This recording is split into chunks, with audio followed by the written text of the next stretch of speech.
Dahulu kala di pesisir timur Jawa, berdirilah kerajaan Blambangan yang dipimpin oleh Prabu Menak Perkasa. Putra mahkota bernama Raden Banterang, tampan dan kuat, namun mudah marah dan sulit mengendalikan emosi. Suatu hari, Raden Banterang pergi berburu di hutan bersama para pengawalnya. Setelah lelah berburu, ia beristirahat di tepi sungai guna membersihkan badannya. Raden Banterang melihat seorang gadis cantik duduk termenung di seberang sana.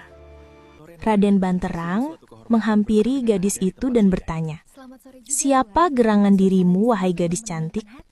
Gadis itu memperkenalkan diri sebagai Surati, putri Raja Klungkung yang kerajaannya telah kalah dalam perang. Surati berkata bahwa ayahnya gugur di medan perang dan ia kini sendirian melarikan diri. Raden Banterang merasa iba. Lalu ia membawa Surati ke istana untuk dilindungi.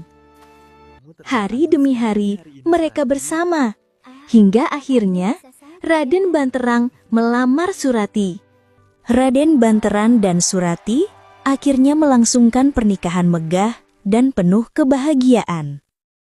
Pernikahan mereka membawa kebahagiaan bagi seluruh rakyat Blambangan.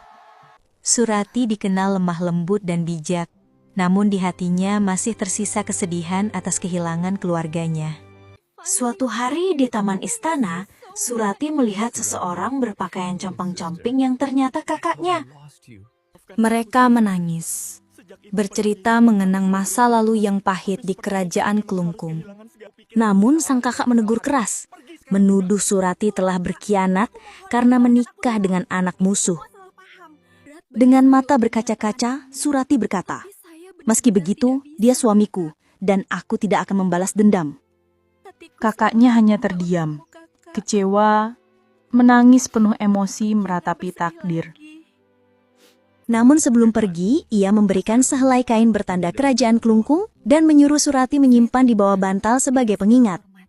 Surati menyimpan kain itu di bawah bantal sebagai pengingat dan kenangan akan keluarganya.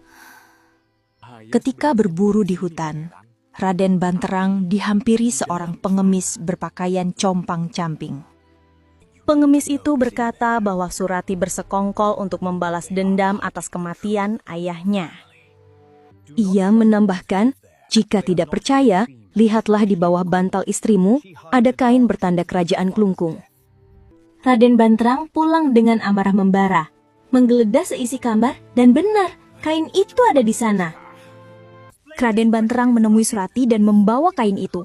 Dengan penuh emosi, dia menuduh Surati ingin balas dendam.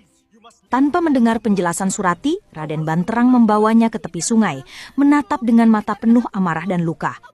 "Jika aku berbohong, biarlah air ini berbau busuk. Tapi jika aku jujur, biarlah air ini menjadi harum," kata Surati. Dengan tenang, Surati melompat ke sungai. Air pun bergolak lembut. Kemudian, dari sungai itu keluar aroma harum memenuhi udara, dan Raden Banterang menangis menyesal.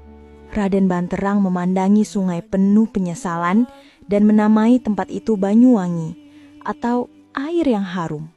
Amarah dan dendam hanya melahirkan penyesalan, tapi kesetiaan dan kejujuran akan selalu meninggalkan keharuman, bahkan setelah segalanya berakhir.